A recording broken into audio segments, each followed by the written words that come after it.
صفحے کے شروع سے لائن نمبر 4 سورۃ آل عمران کی آیت نمبر 53 سے۔ اعوذ باللہ من الشیطان الرجیم بسم اللہ الرحمن الرحیم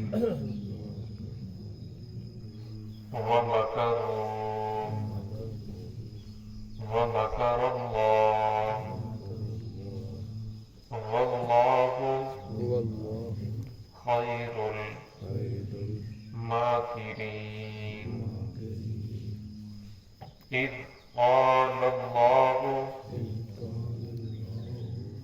يا عيسى إني متوفيك ورافعك إلي ومطهرك من الذين كفروا وجاعل الذين اتبعوك فوق الذين كفروا إلى يوم القيامة ثم إلي مرجعكم فأحكم بينكم فيما كنتم فيه تختلفون۔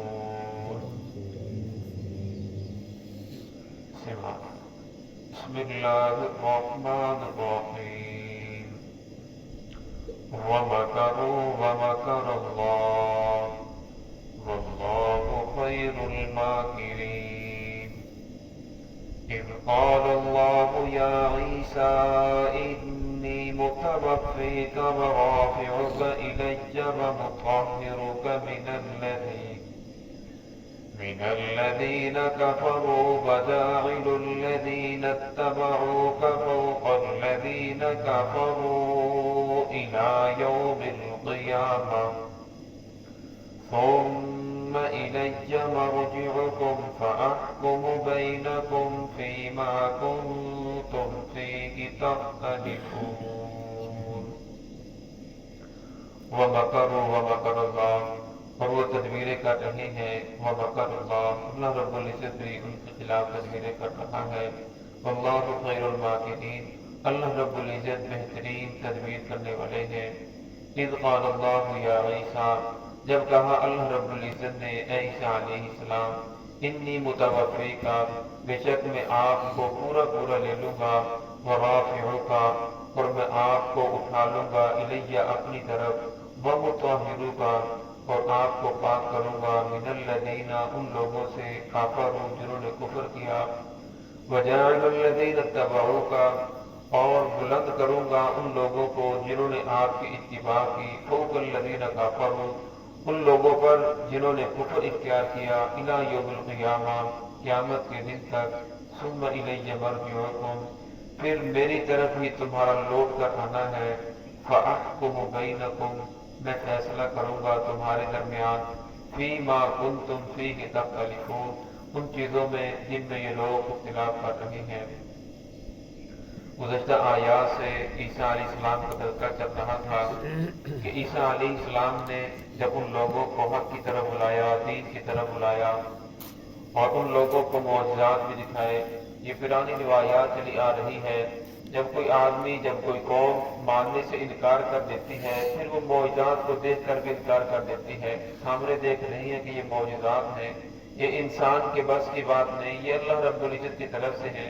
اور جب سب کچھ جاننے کے باوجود کہ واقعی اللہ رب العزت کے نبی ہیں، پھر بھی ان لوگوں نے اس بات کا انکار کر دیا اور ایمان لانے کے لیے تیار نہ ہوئے۔ جب ایمان لانے کے لیے تیار نہ ہوئے پھر انہوں نے رومیوں کی بادشاہ تھی جو وہاں کا گورنر تھا اس کو خط لکھا، مقدمہ دائر کیا کہ یہ لوگ موسیٰ علیہ السلام کے دین کو بدلنا چاہتا ہے، موسیٰ علیہ السلام کے دین کے اندر جو چیزیں حرام ہیں انہیں حلال کرنا چاہتا ہے، یہ لوگوں کو گمراہ کرنا چاہتا ہے۔ اور عیسیٰ علیہ السلام کے اوپر الزام لگایا کہ حضرت مریم علیہ السلام کے بارے میں کہا کہ جن کے ساتھ ان کا نکاح ہونا تھا، نکاح سے پہلے یہ ان کے ساتھ غلط تعلقات تھے، جس کی وجہ سے نعوذ باللہ عیسیٰ علیہ السلام پیدا ہوئے۔ تو عیسیٰ علیہ السلام یہودیوں کے ہاں وہ کہتے ہیں کہ یہ تو حلالی بھی نہیں ہے، بلکہ عیسیٰ علیہ السلام کو حلال زیادہ وہ نہیں مانتے۔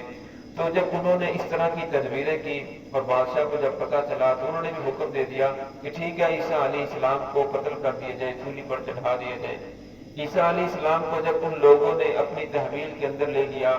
تو اللہ رب العزت نے عیسیٰ علیہ السلام سے یہ وعدہ فرمایا تھا کہ میں آپ کو اوپر اٹھا لوں گا۔ تو اللہ رب العزت نے پھر عیسیٰ علیہ السلام کو اوپر اٹھا لیا۔ ان میں سے جو مخالفین میں سے جو آدمی تھے ان میں سے ایک کو عیسیٰ علیہ السلام کی شکل کا بنا دیا، تو ان لوگوں نے اس آدمی کو سولی کے اوپر لٹکا دیا۔ تو عیسیٰ علیہ السلام کو اللہ رب العزت نے آسمانوں کے اوپر اٹھا لیا۔ تو اس آیت کے اندر کا فرمایا وَمَكَرُوا وَمَكَرَ اللَّهُ کہ وہ لوگ اپنی تدبیریں کر رہے تھے عیسیٰ علیہ السلام کے خلاف، لیکن اللہ رب العزت بھی تدبیر کر رہا تھا۔ وَاللَّهُ خَيْرُ الْمَاكِرِينَ بہترین تدبیر اللہ رب العزت کی تدبیر ہے۔ ہمیں انہیں پتہ بھی نہیں چلا، اللہ رب العزت عیسیٰ علیہ السلام کو آسمانوں کے اوپر اٹھا لیا۔ اذ قال اللہ یا عیسیٰ جب کہا اللہ رب العزت نے اے عیسیٰ انی متوفیکا بے شک میں آپ کو پورا لے لوں گا۔ اب متوفیکا کے آیت سے جو کچھ لوگ ہیں جنہیں قادیانی کہا جاتا ہے وہ ایمان والوں کو مسلمانوں کو دھوکہ دیتے ہیں اس آیت کو بنیاد بنا کر، حالانکہ قانونی اعتبار سے ان لوگوں کو کافر قرار دیا جا چکا ہے کہ وہ مسلمان نہیں ہیں اور نہ اپنے آپ کو مسلمان شو کر سکتے ہیں، نہ اپنی وہ مرضیت کی کسی کو دعوت دے سکتے ہیں۔ یہ قانون ان کے لیے جرم ہے، نہ وہ جہاں وہ اپنی عبادت کرتے ہیں اس کو مسجد کا نام دے سکتے ہیں، لیکن اس کے باوجود پھر بھی وہ لوگوں کو گمراہ کرتے ہیں، کسی کو ملازمت کا جنسہ دے کر، کسی کو ویزے کا جنسہ دے کر، کسی کو شادی کا، اس طرح جو غریب غربا لوگ ہیں ان کو پیسے کا جنسہ دے کر وہ ان کو گمراہ کرتے ہیں۔ تو کتنے ہمارے نوجوان ہیں جو اس کی وجہ سے گمراہ بھی ہو جاتے ہیں، پھر بعد کے اندر کہتے ہیں کہ نہیں ہم نے تو صرف لالچ کے اندر ان کو دھوکہ دیا ہے، حالانکہ دھوکہ نہیں، جب آپ نے ان کا جو فارم ہے وہ فل کر دیا کہ ٹھیک ہے میں قادیانی ہوتا ہوں، میں مرزئی ہوتا ہوں، میں اس کو مرزا غلام احمد قادیانی کو آخری نبی اس کو نبی مانتا ہوں، رسول صلی اللہ علیہ وسلم آخری نبی نہیں ہے، تو پھر انسان جب یہ فارم فل کر دیتا ہے اگرچہ دل کے اندر کہتا ہے کہ میں نے انہیں دھوکہ دیا ہے تو وہ شریعت اعتبار سے وہ آدمی کافر ہو جاتا ہے، اسلام سے خارج ہو جاتا ہے۔ تو اس آیت سے وہ لوگ دھوکہ دیتے ہیں، کہتے ہیں دیکھو قرآن کہہ رہا ہے متوفی کا کہ میں نے عیسیٰ علیہ السلام کو موت دے دی، میں نے آپ کو موت دوں گا، حالانکہ اس کا ترجمہ یہ نہیں ہے۔ جو لوگ عربی گرامر سے واقف نہیں ہوتے تو وہ مان جاتے ہیں کہ بالکل قرآن کہہ رہا ہے تو لہذا عیسیٰ علیہ السلام کی وفات ہو گئی تو مرزا غلام احمد جو قادیانی ہے وہ عیسیٰ علیہ السلام کی شکل کے اندر دوبارہ نبی بن کر آئے۔ تو حالانکہ اس کا ترجمہ یہ ہے متوفی کا معنی ہے پورا لے لینا، اگر یہ باب تفعیل سے ہو تو توفا یا متوفی تو پھر اس کا معنی یہ ہوگا کہ پورا دے دینا، تو اگر باب تفاعل سے ہو توفا یا توفا پھر اس کا معنی ہوگا کہ پورا لے لینا۔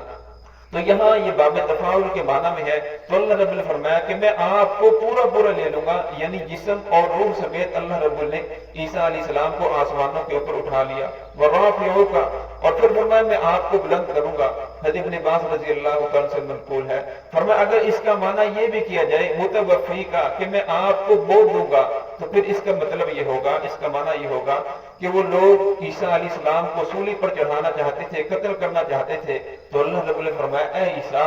آپ پریشان نہ ہو، یہ لوگ آپ کو قتل نہیں کر سکتے، یہ آپ کو سولی کے اوپر لٹکا نہیں سکتے، یہ آپ کو ذبح نہیں کر سکتے، بلکہ آپ نے اپنی تبھی موت مرنا ہے۔ متوفی کا میں آپ کو تبھی موت دوں گا جو آپ کی موت کا وقت ہے، اس موت کے وقت پھر آپ کو موت آئے گی، لیکن اس سے پہلے ورافعوں کا میں آپ کو آسمانوں کے اوپر اٹھا لوں گا، ومطہروں کا اور آپ کو میں پاک کروں گا ان لوگوں کے شر سے، ان لوگوں کے کفر سے آپ کو پاک کروں گا۔ اس سے پہلے بھی ہم آیت نمبر 25 کے اندر پڑھ کر آئے ہیں فَكَيْفَ إِذَا جَمَعْنَاكُمْ لِيَوْمٍ لَا رَيْبَ فِيهِ کہ اللہ نے فرمایا کہ جب تم تمام کے تمام لوگوں کو جمع کیا جائے گا، لِيَوْمٍ لَا رَيْبَ فِيهِ ایسے دن میں جس کے اندر کوئی شک نہیں ہے، تو فرمایا لیوم لا ریب فیہ، تو اس دن ہر نفس کو پورا پورا بدلہ دیا جائے گا۔ تو یہاں بھی یتوفا کا معنی ہے پورا پورا، ہر نفس کو بدلہ دیا جائے گا پورا پورا، جو اس نے دنیا کے اندر کمایا ہے، نیکی کی ہے تو اس کا بدلہ اسے دیا جائے گا، اور برائی کی ہے تو اس کا بدلہ اسے دنیا کے اندر دیا جائے گا۔ تو یتوفا کا معنی نیند کا بھی کیا گیا ہے، یتوفا کا معنی موت کا بھی کیا گیا ہے، اور یتوفا کا معنی پورا پورا لینا بھی کیا گیا ہے۔ تو یہاں یتوفا کا معنی ہے پورا پورا لے لینا۔ تو اللہ رب القرآن پاک نے دوسرے کا ارشاد فرمایا وَتَنْظُرْ نَفْسٌ، یعنی جب تم نیند کی حالت میں چلے جاتے ہو تو ہر انسان کی روح اللہ رب العزت کے پاس چلی جاتی ہے۔ پھر جن لوگوں کا منظور ہوتا ہے کہ ان لوگوں کی روح قبض کرنی ہے، تو اللہ رب العزت ان لوگوں کی روحوں کو اپنے پاس روک لیتے ہیں اور باقی کی روحوں کو واپس لوٹا دیتے ہیں۔ تو یہاں بھی یتوفا کا معنی یعنی نیند کی حالت میں اسے بھی موت قرار دیا گیا ہے۔ تو اس کا ہرگز معنی یہ نہیں ہے کہ عیسیٰ علیہ السلام وفات پا گئے، بلکہ اس کا معنی اس کے اندر کوئی بھی ذرہ برابر بھی گنجائش نہیں نکلتی، کہا جائے کہ اس کے اندر یہ نکلتی ہے یا کوئی تعویل کرتے ہیں، تو ہرگز کوئی تعویل نہیں نکلتی۔ جب باب تفاعل سے اس کا معنی لیا جائے تو پھر اس کا معنی یہ ہوگا کہ پورا پورا لے لینا۔ تو یہاں اللہ نے فرمایا اذ قال اللہ یا عیسیٰ، اے عیسیٰ انی متوفی کا، بے شک ہم آپ کو پورا پورا لے لیں گے، ورافعوں کا، اور آپ کو بلند کریں گے، الیہ اپنی طرف، ومطہروں کا، اور آپ کو پاک کریں گے، من الذین کفروا، ان لوگوں سے جو کافر ہیں، وجاعل الذین اتبعوک فوق الذین کفروا، اور جن لوگوں نے آپ کی اتباع کی انہیں بلند کروں گا، من الذین کفروا، ان لوگوں کے اوپر، الی یوم القیامہ، جو کافر ہیں قیامت کے دن تک ان کا غلبہ رہے گا۔ جن لوگوں نے عیسیٰ علیہ السلام کا ساتھ دیا تھا، جو عیسائی تھے عیسیٰ علیہ السلام کا، جن لوگوں نے اس وقت ساتھ دیا، جو لوگ تیار ہو گئے نحن انصار اللہ، کہ ہم اللہ کے دین کی مدد کرنے کے لیے تیار ہیں، تو پھر اللہ رب العزت نے غلبہ بھی عطا فرمایا، اور فرمایا ان لوگوں کو میں قیامت تک غلبہ عطا فرماؤں گا۔ آج جو یہودیوں کا سکہ چل رہا ہے، اصل کے اندر ان کی جو پشت پناہی کرنے والے ہیں وہ امریکہ ہے، برطانیہ ہے، اگر یہ ان سے پیچھے ہٹ جائیں تو یہ چند دن بھی نہ ٹھہر سکے۔ تو اللہ رب العزت نے قرآن پاک میں اس کا وعدہ فرمایا کہ جن لوگوں نے عیسیٰ علیہ السلام کی مدد کی، فرمایا قیامت تک ان لوگوں کو میں بلند کروں گا اگر وہ عیسیٰ علیہ السلام کی اتباع کرتے رہیں گے۔ ثم الی مرجعکم فاحکم بینکم، پھر فرمایا کہ میری طرف ہی تم تمام کے تمام کا لوٹ کر آنا ہے، فاحکم بینکم، پھر میں تمہارے درمیان فیصلہ کروں گا، فیما کنتم فیہ تختلفون، اس چیز کے اندر جس میں یہ لوگ اختلاف کر رہے ہیں، سب کچھ دیکھنے کے باوجود اب یہ دیکھ رہے ہیں کہ عیسیٰ علیہ السلام نے آدمی کی آنکھوں کے اوپر ہاتھ پھیرتے ہیں، وہ نابینا بینا ہو جاتا ہے، دیکھنے والا ہو جاتا ہے، مردے کو کہتے ہیں کن باذن اللہ، وہ اللہ کے حکم سے کھڑا ہو جاتا ہے، اس کے ہاتھ لگنے کی وجہ سے اپنی لاٹھی سے اشارہ کرتے ہیں، اور اسی طرح مادر ذات جو اندھا ہے وہ دیکھنے والا ہو جاتا ہے، جو کوڑ کی بیماری والا ہے، اس دور کو جو طبیب تھے، ڈاکٹر تھے، وہ عاجز آ گئے، کوڑ کی بیماری والے کو وہ ٹھیک نہیں کر سکتا تھا، تو عیسیٰ علیہ السلام ہاتھ پھیرتے اس کی بیماری ختم ہو جاتی۔ ہمیں سب کچھ معجزات کو دیکھنے کے باوجود پھر بھی یہ لوگ پروپیگنڈا کر رہے ہیں آپ کے خلاف۔ فرمایا جب میرے پاس آئیں گے، یہ دنیا کی زندگی کتنی ہے، آخر میرے پاس آنا ہے، پھر فرمایا میں آپ کے درمیان فیصلہ کروں گا کہ حق کیا تھا اور تم لوگ کس چیز کی طرف چل رہے تھے۔ دعا ہے کہ اللہ رب العزت ہم سب کو صراط مستقیم پہ چلنے کی توفیق عطا فرمائے۔